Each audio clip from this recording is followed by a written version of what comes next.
जय हिंद।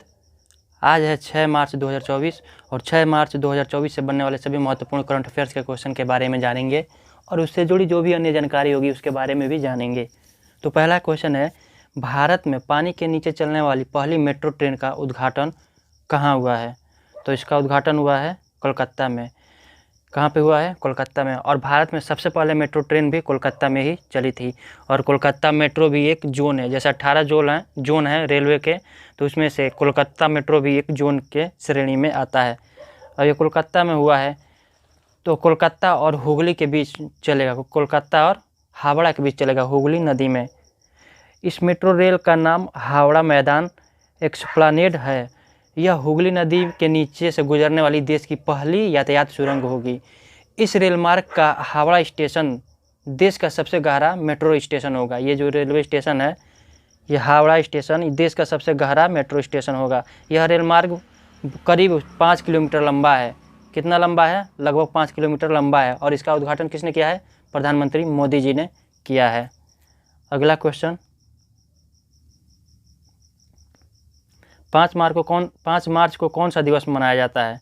तो हर साल 5 मार्च को अंतर्राष्ट्रीय निशस्त्रीकरण दिवस मनाया जाता है। क्या मनाया जाता है? अंतर्राष्ट्रीय निशस्त्रीकरण दिवस मनाया जाता है। अगला प्रश्न, देश का पहला नागरिक विमानन अनुसंधान केंद्र कहाँ खोला गया है? तो ये खोला गया है हैदराबाद में। कहाँ खोला गया है? हैदराबाद के बेगमपेट हवाई अड्डा जो है वहाँ पर इसको खोला गया है। हैदराबाद कहाँ पड़ता है? तेलंगाना में। तेलंगाना की राजधानी है हैदराबाद। और तेलंगाना के सीएम कौन है? ए रेवंत रेड्डी। और वहाँ के राज्यपाल कौन है? तमिलिसाई सौंदरराजन। अगला प्रश्न,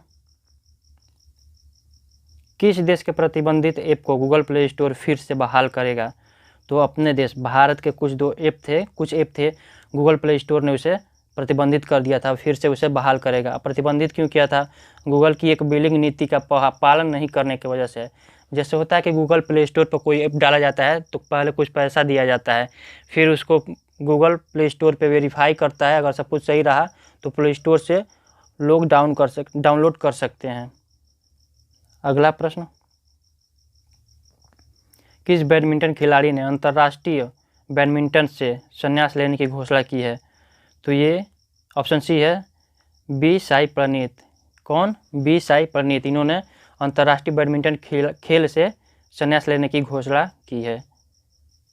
अगला प्रश्न, किस देश में विदेशी कर्मचारियों के वेतन को बढ़ाने की घोषणा की गई है? तो ऑप्शन ए है सिंगापुर। सिंगापुर में जो भी विदेशी हैं या फिर उस देश के जो भी कर्मचारी हैं और अच्छे पद पे हैं, उनके वेतन में बढ़ोतरी की जाएगी। पहले 5,000 महीना मिलता था, अब 5,600 रुपये महीना मिले। रुपए नहीं, डॉलर होगा, वहाँ पे डॉलर चलता है, सिंगापुरी डॉलर। 5,000 पहले मिलता था हर महीने, अब 5,600 रुपया हर महीना, रुपया नहीं डॉलर, सॉरी, 5,600 डॉलर प्रति महीने मिलेगा। सिंगापुर में होगा ये। तो सिंगापुर की राजधानी कहाँ है? सिंगापुर। जैसे ऑस्ट्रेलिया की राजधानी अलग है, ऑस्ट्रेलिया की राजधानी तो कुछ और है, सिंगापुर की राजधानी सिंगापुर है। और एक देश भी है और एक राजधानी भी सिंगापुर नाम से ही है। और यहाँ की मुद्रा क्या है? डॉलर। अगला प्रश्न, ई किसान उपज निधि का उद्घाटन किसने किया है? तो ई किसान उपज निधि का उद्घाटन किया है पीयूष गोयल ने। ऑप्शन डी है पीयूष गोयल। इन्होंने ई किसान उपज निधि का उद्घाटन किया है। अगला प्रश्न देखते हैं, गोवा के आईएनएस मांडवी में नौसेना युद्ध कॉलेज किस नाम से खुला है? तो ये खुला है चोल नाम से। ऑप्शन बी है चोल। अभी चोल क्या है? तो जैसे मौर्य एक साम्राज्य था, चोल भी एक साम्राज्य था, सिसोदिया ये भी साम्राज्य था, कुषाण ये भी साम्राज्य था। चोल वंश जो है पल्लवों के समाप्त होने के बाद, पल्लव वंश के जैसे ही खत्म होता है पल्लव वंश, तो वहीं पे चोल वंश का स्थापना होता है। चोल वंश का संस्थापक कौन था? विजयालय। और इसकी राजधानी कहाँ थी? तंजौर में। उस समय तंजाया बोला जाता था, और इस समय जो तंजौर है, तो इसका संस्थापक विजयालय था। अगला प्रश्न, किस राज्य में सार्वजनिक एवं निजी संपत्ति क्षति वसूल कानून 2024 पारित किया गया है? तो ये किया गया है उत्तराखंड में। ऑप्शन डी है उत्तराखंड। वहाँ पे इसे पारित कर ये कानून को पारित किया गया है। कहीं भी जो दंगा होता है तो दंगाई जिसने उस दंगा को किया है और उससे जो भी क्षति होती है, चाहे सरकार की क्षति हो या फिर किसी निजी संपत्ति की क्षति हो, तो उस क्षति का जो भी भरपाई होगा, जितना भी नुकसान हुआ होगा, वो दंगाइयों से, जिसने दंगा किया है उससे लिया जाएगा। तो यही कानून पारित हुआ है उत्तराखंड में। तो उत्तराखंड में पारित हुआ है। तो उत्तराखंड के सीएम कौन है? पुष्कर सिंह धामी। कौन है? पुष्कर सिंह धामी। और वहाँ के राज्यपाल कौन है? गुरमीत सिंह। अगला प्रश्न, आई एम वेरीफाइड वोटर अभियान कहाँ शुरू किया गया है? तो ये अभियान शुरू किया गया है झारखंड में। कहाँ शुरू किया गया है? झारखंड में। झारखंड के सरायकेला ज़िले में। कहाँ? झारखंड के सरायकेला ज़िले में शुरू किया गया है। अभी तो चुनाव होने वाला है, इसीलिए बहुत सारे ये निकल रहे हैं, अभियान निकल रहे हैं। और ख़ासकर हमारे मोदी जी जो हैं भारत के प्रधानमंत्री, हमारे क्या पूरे भारत देश के मोदी जी प्रधानमंत्री जो हैं, वो अधिक पता नहीं कहाँ से अब तो वीडियो कॉन्फ्रेंसिंग के जरिए उद्घाटन कर रहे हैं। बहुत सारे उद्घाटन हो रहे हैं इस महीने में। अगला प्रश्न, किस राज्य के इंदिरा कला संगीत विश्वविद्यालय में योग प्रदर्शनी का आयोजन किया गया है? तो ये किया गया है छत्तीसगढ़ में। ऑप्शन सी, छत्तीसगढ़ में इंदिरा कला संगीत विश्वविद्यालय में योग प्रदर्शनी का आयोजन किया गया है। अगला प्रश्न, मोबाइल पशु चिकित्सा सेवा 1962 कहाँ शुरू किया गया है? तो इसे शुरू किया गया है हिमाचल प्रदेश में। कहाँ शुरू किया गया है? हिमाचल प्रदेश में इसे शुरू किया गया है। अगर किसी पशु को कोई भी बीमारी होती है तो वो 1962 पे कॉल करेगा और एम्बुलेंस तुरंत चली आएगी। तुरंत नहीं, तभी कुछ समय बाद चली आएगी। फ्री डायल भी होगा 1962।